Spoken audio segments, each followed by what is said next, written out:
Hey, it's Arknights Weekly! Welcome back, and let's get on with some of the current news at the moment. So What the Firelight Cast Rerun is the event that you can experience. It starts from the 21st of August all the way to the 4th of September. The event stages are only open for 10 days, so it ends on the August 31st.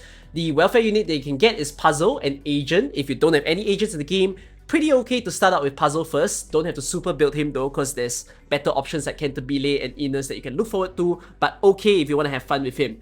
Then Reed Outer banner, as mentioned, is going to come back. So there's the 6-star Reed Outer along with 5-star Harmony and Grey Outer.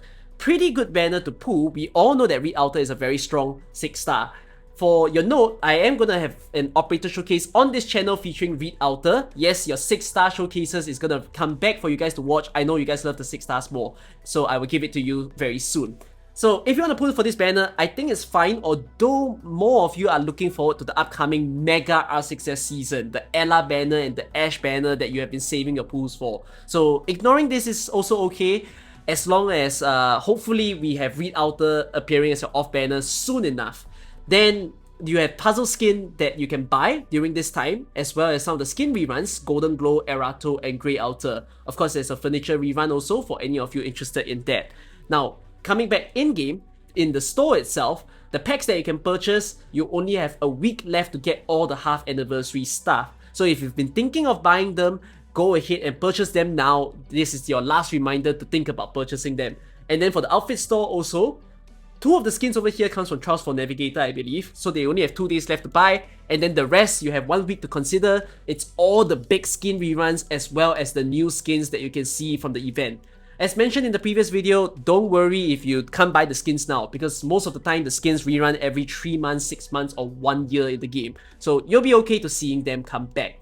In terms of current banner, you have joint operations. So if you don't own anyone in the banner, very good banner for you to pull. If you own only one, can consider the pull, but I think you can already start to say maybe not. And if you own 2 or more people, then I would say just ignore this banner.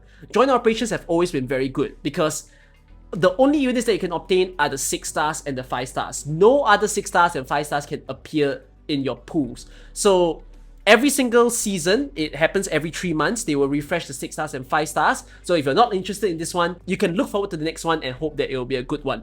Then for the standard banners, you have Fear Meta currently featured in the store. Pretty okay of a AoE sniper.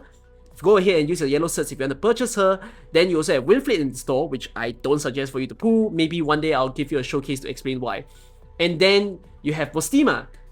Pretty okay 6-star, especially with Module, but if not a priority for you to be buying her with your certs. And Skyfire, also not big of a priority.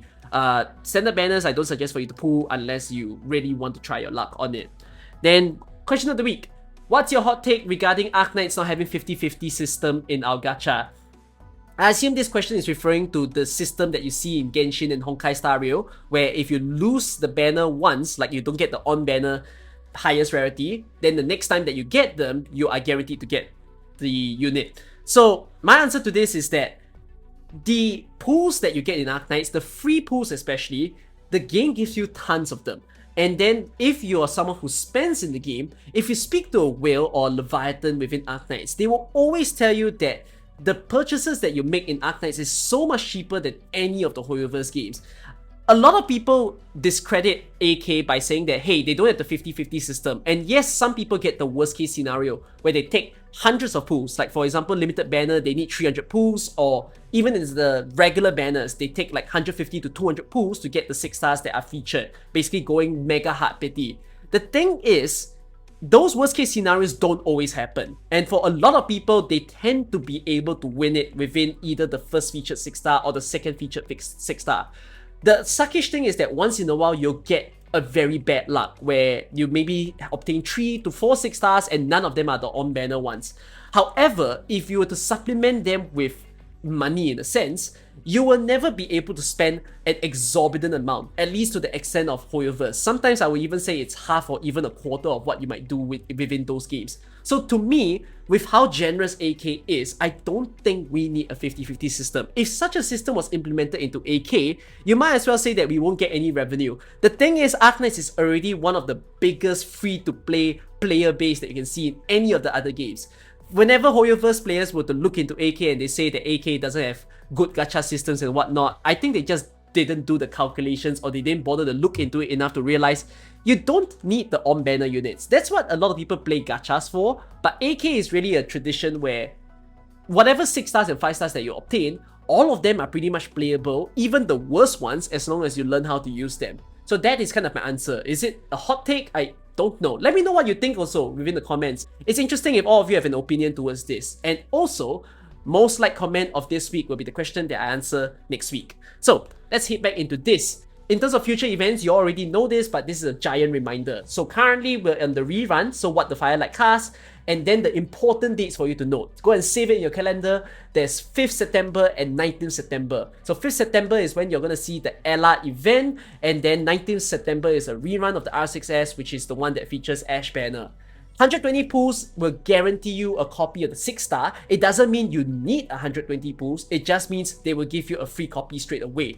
So if you're lucky somewhere within the first 10, 20 or 50 pulls, you get the 6 star, the 120 bonus will still stay there if you want that free copy. But if not, you don't have to keep pulling if all you're interested in is a single copy. So a lot of you, I understand, are very paranoid and you're hard saving, but for most of you, you should be very lucky instead to just get the 6 star quite quickly. So these are also super limited banners where there's a chance of them not rerunning anymore. It's already a surprise that we even have Season 2 of R6S, but it's quite difficult to say that they will even bring back R6S in the future because a third expansion is a bit too much. So quite important of a banner if you guys are not wanting that fear of missing out of like a strong unit that you might not have in your account. Then we have 26th September. After all this R6S thing is done, it's CC2. Probably one of the hardest CC for you to experience very soon. I'm not looking forward to it. And at least we're not going to get CC for 6 months after this CC is over, which is a good thing. Next up, we're on to CN News. Interesting stuff. If you don't want CN News, you can probably stop the video from here, but I'll do it real quick. So first things first, in CN, they're experiencing Dungeon Meshi collab, and it's going to start on the 2nd of September. By the time you're watching this video, and maybe just a few days later, you're going to see the official PV. This event is likely going to feature all of the anime characters, so I do think there's going to be 1 welfare unit, 2 5 stars and 1 6 stars. And the 6 star is at least guessed to be Laios. The other companions of his will likely be the 5 star. But we'll wait until the official news pop up. That's just what I think will happen. Then they're going to get the Jessica Outer rerun happening afterwards, as well as interlocking competition returning. It's not called interlocking anymore, it's called Vector Breakthrough. And it's a very revamped way of a look. So in the past, you could bring a full squad of 12, and the whole idea is that whatever that you bring in one stage can be brought to the next stage. This time, they're making it a lot more obvious and simpler, where the stage only requires you to bring 2 or 3 units, and the same thing happens. If you use certain units in one stage, you can bring them to the future stages. So it's also quite a boss rush feeling of an event. I am looking forward to interlocking. I thought it was a pretty good format. Of course, it wasn't that refined, but I'm glad that they're testing it again, and I do think they will maybe want to make it a permanent mode if it all goes well. But for now, this is not a permanent. They're just trying it out yet again. Then, finally, we have fun news for you guys. So Lowlight is the head producer of the game, and being a game dev himself, he decided to share his Steam stats. And I thought his Steam stats were really funny. So he's got 1,400 games, let's just round it upwards for him, and nearly 14,000 hours of game time. I don't know what is that in days, but it pretty much explains it in like he's been a gamer for years, basically. He's probably got a lot of free time, even as one of the biggest leads in the game, although he loves developing Arknights, Enfield, and all the other stuff as well. His account value is rounded to 13,000 USD. So that probably includes all the DLCs and in-game stuff that you have. And his most played game, you guys would have known it already, is Destiny 2. It always brings up the question again, is Destiny 2 collab still alive in a way? Because one of the reasons why it happened is definitely due to Lowlight. He loves Destiny 2 so much that I believe he's the one who negotiated with them to make the collab happen. So it's not so much of Hypergryph or Arknights not wanting the collab to happen. I'm pretty certain it's something on Bungie's side that is preventing the collab. So I am waiting out a bit till the end of the year. I would say that if by January there is absolutely radio silence, no news that Destiny 2 collab is going to happen, most of the time companies don't declare that, hey, we've called off a collab. So if by January you don't hear anything, I'll just say Destiny 2 collab, it's over.